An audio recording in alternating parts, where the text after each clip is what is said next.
सोमवार व्रत कथा। किसी नगर में एक साहूकार रहता था। उसके घर में धन की कोई कमी नहीं थी, लेकिन उसकी कोई संतान नहीं थी, जिससे वह बेहद दुखी था। पुत्र प्राप्ति के लिए वह भगवान शिव की प्रत्येक सोमवार व्रत रखता और शिवालय में जाकर पूरी श्रद्धा के साथ भगवान शिव और माता पार्वती की पूजा करता था।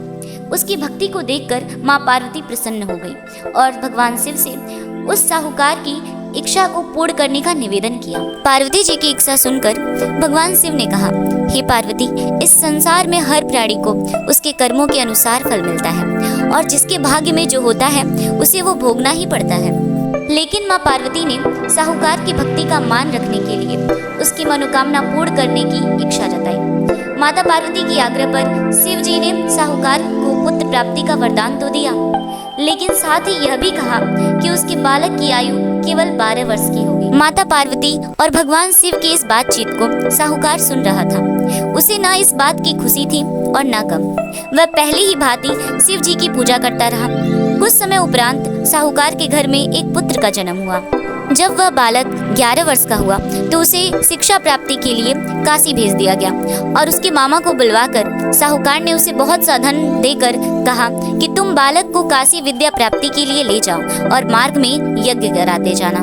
जहाँ भी यज्ञ कराना वहीं पर ब्राह्मणों को भोजन कराते और दान दक्षिणा देते हुए जाना। दोनों मामा भांजे इसी तरह यज्ञ कराते ब्राह्मणों को दान दक्षिणा देते हुए काशी की ओर चल पड़े। रात में एक नगर पड़ा जहाँ के राजा की कन्या का विवाह था और जिस राजकुमार के साथ उसका विवाह था वह एक आंख से काना था। राजकुमार के पिता ने अपने पुत्र के काना होने की बात को छुपाने के लिए एक चाल सोची।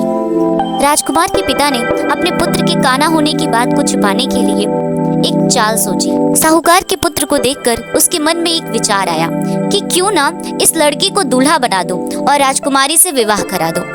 विवाह के बाद इसको बहुत सा धन देकर विदा कर दूंगा और राजकुमारी को अपने महल ले जाऊंगा। लड़की को दूल्हे का वस्त्र पहनाकर राजकुमारी के साथ विवाह करा दिया गया।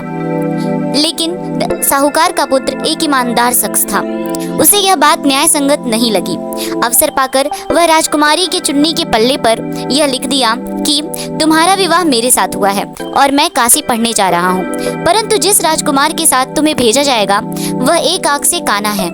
जब राजकुमारी ने चुन्नी पर लिखी बातें पढ़ी तो उसने अपने माता पिता को यह बात बताई।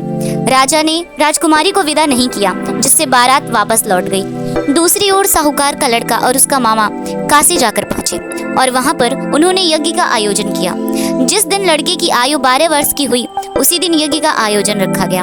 लड़के ने अपने मामा से कहा कि मेरी तबीयत कुछ ठीक नहीं लग रही है, जिस पर उसके मामा ने कहा कि तुम अंदर जाकर सो जाओ और शिव जी की वरदान अनुसार कुछ ही क्षण में उस बालक के प्राण निकल गए।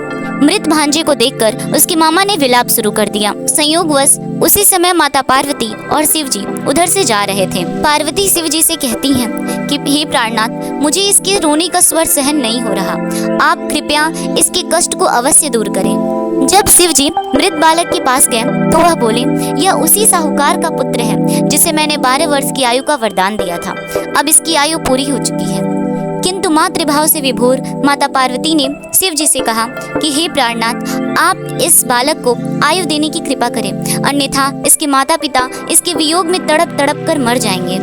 माता पार्वती के आग्रह पर शिव जी ने उस बालक को जीवित होने का वरदान दिया। शिव जी की कृपा से वह बालक जीवित हो उठा तथा शिक्षा प्राप्त करके काशी से वह बालक अपने मामा के साथ अपने नगर की ओर चल दिया।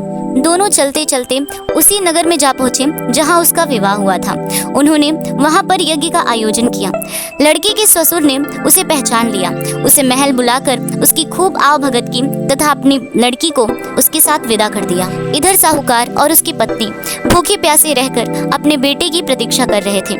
उन्होंने प्रण कर रखा था कि यदि उन्हें अपने पुत्र की मृत्यु का समाचार मिलेगा तो वह भी प्राण त्याग देंगे, परंतु अपने पुत्र के जीवित होने का समाचार पाकर वह बेहद प्रसन्न हुए। उसी रात भगवान शिव व्यापारी के सपने में आकर कहे, हे श्रेष्ठी, मैंने तेरे सोमवार व्रत और कथा से प्रसन्न होकर तेरे पुत्र को लंबी आयु का वरदान दिया है। जो कोई भी सोमवार का व्रत करता है, उसकी कथा सुनता है अथवा दूसरे को सुनाता है, उसकी सभी मनोकामनाएं पूर्ण होती हैं। बोलिए शिव शंभू माँ पार्वती की जय।